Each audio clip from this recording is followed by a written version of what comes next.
Hello, my name is Alina. I'm a property consultant in Alliance Real Estate in Dubai. I promised to my colleagues that I'll make short video tutorials on different topics, on procedures of rentals, sales, of plan investment, and so on. We have some colleagues who have enough experience and some others are new to the field, and I would like to highlight sometimes on the basic topics and very simple and straightforward procedures, but I want to bring them all under the same roof so it's easy for anyone to know what's the procedure from A to Z. I decided today to start with the rentals because rentals is the most sought after service in real estate. Great inflow of people to UAE, even people living here for so long, they are shifting from one area to another, and they're always in search of an apartment, a place to rent.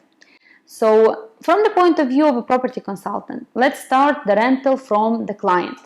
No matter how much stock do you have, if you don't have the clients for that stock, that's all irrelevant.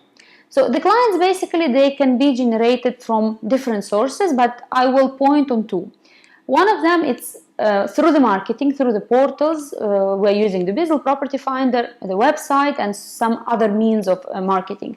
And the other one is through referrals, where you've provided a great service to your client and he has referred you to his colleagues or relatives and so on. So usually the clients coming through the marketing channel, they are more pre-qualified. They are coming on an ad that you've posted online and they more or less know what they want. So either they want exactly the apartment they've seen online or they want something similar in the neighboring area. The clients coming through referrals, they are usually, they may also know what they want, but sometimes their request might not fall in your area of expertise. So in this case, you have a choice. Either you try to provide to your client the apartments which they need. Suppose you are a business-based specialist and your client has an inquiry in JLT. So it's your call. Either you want to go researching the options in JLT, or you want to pass that lead to your colleague, or maybe you want to use support of a third-party agent who has enough stock and expertise in the area you're looking for. So once you've taken the next step, once you've taken that call to work with the client and to provide him with the best service, and only the best service is accepted, because if you're not taking the client seriously, better don't go for that deal. Be polite and straightforward. Don't let the client wait for you and give him hopes that you will take care of him and then drop him, because that's where the clients are forced to go to work with so many agents in the market, and because they cannot trust that one agent. If you manage to establish that trust and to prove to your client that you're a specialist, that you know what you're doing, and you'll be the right person to provide him or her with the optimal choice, more often the client will stick with you, or he will not look into so many options. So when you're talking to the client, you have to clearly define his profile.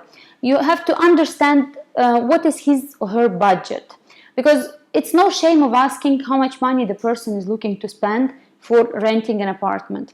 This will immediately pre-qualify the areas, because some areas are simply not suitable for this budget. Then you ask the client what area would he prefer, because some clients, they are having a very broad spectrum of areas, which is making the job very difficult for themselves and for you, very confusing. So you'll have to narrow down to at least 3 areas. This will be the most optimal and easy to choose and to do the viewings. Equally, you have to understand what is important for the client. What's really important? For some clients, it's important to have full amenities in the building. Some clients, they would look into the infrastructure, so it has easy access and exit. Some others, they will look into the family lifestyle, so there is a gated community or its vicinity to the school and some other factors. So don't presume. The best is to ask. Don't make your own judgment. Just listen to the client and you will get most of your questions answered. Once you've gathered enough information, you can proceed to line up the several options to your client. It is advised to start with no less than 3, because it's really difficult to come show an apartment and tell the client how amazing it is, just take it. It doesn't really make sense, because the way we're taking our decisions, we always need to have a choice. And when the choice is between 2 options, it puts us in the corner. It's making it so difficult to the brain. The brain starts hesitating between two closed options. When there are at least three options, then it's a fair choice. Some clients, they will need more than three options. Some clients, they may need three only.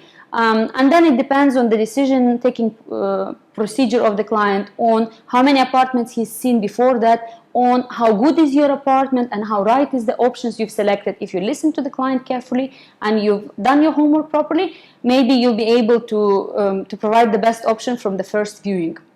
Once the procedure is going forward, the client has liked the apartment, what is the next step? You obviously have to coordinate with the landlord and to approve the price. So most of the time there is a negotiation happening between landlord and tenant.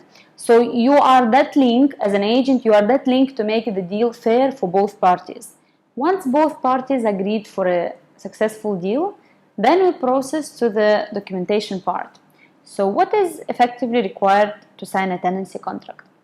If a tenant is an individual, he will need passport copy, plus visa page, plus Emirates ID. Obviously, he will need also the checks.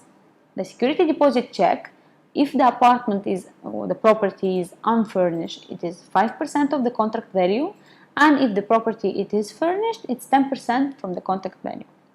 If the tenant is an individual, however, his resident visa is under process, then he will need passport copy and a letter on the company's letterhead, his company which is processing his visa, that his visa is under process.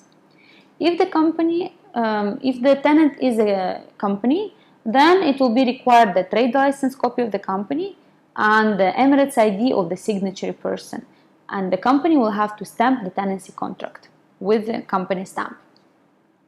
Once the tenancy contract is signed and the landlord has received the checks, while as the tenant has received the key and the access cards and whatever it may include, depending from community to community, the next process is applying for DEWA.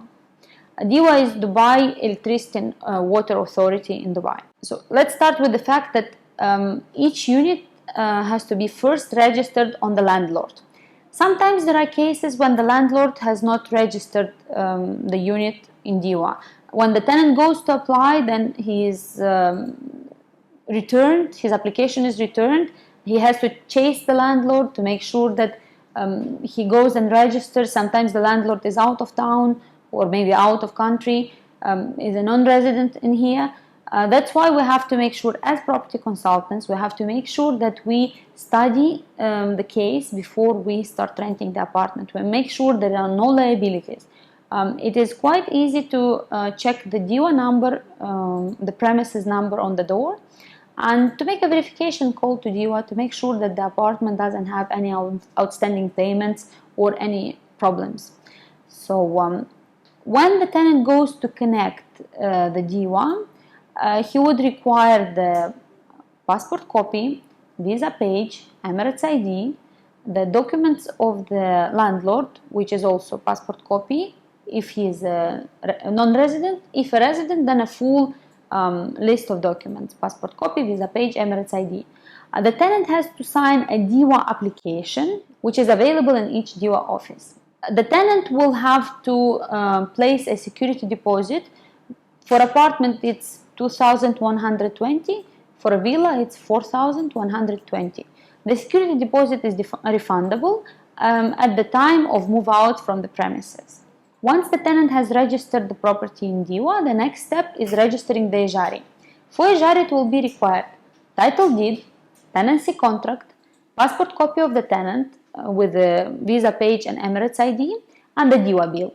For registration in ejari, the amount is on site 215 dirhams. There is application online, which is 475. From community to community, there are also some differences in the onboarding process. For example, for the MR buildings, you will need to get a permit. So you will have to send a copy of all the documents to the MR. It will take between 2 to 3 working days for them to get a permit for the tenant to move in. So if you're having very tight deadlines, make sure that you explain to the tenant that the furniture shifting will not be accepted unless the permit is in place. In some communities, the cooling charges apply. So you'll have to make sure that the tenant will set up his account in the cooling district. For example, in Motor City, this is the EmiCool, and there is also a security deposit to be placed there, and the account has to be open in the tenant name, as well as it's already in place for the landlord. It's your job as a property consultant to make sure that you study the area well, that you know all the procedures, and you certainly inform your client which steps he has to follow. I hope that this information was useful to you. I'm sure that I skipped on some points. I tried to highlight on the most important ones. I'll be happy if you ask me questions, and I'll always be there for you to answer and to assist you with whatever queries you may have. Thanks a lot for watching. Have a nice day. Bye bye.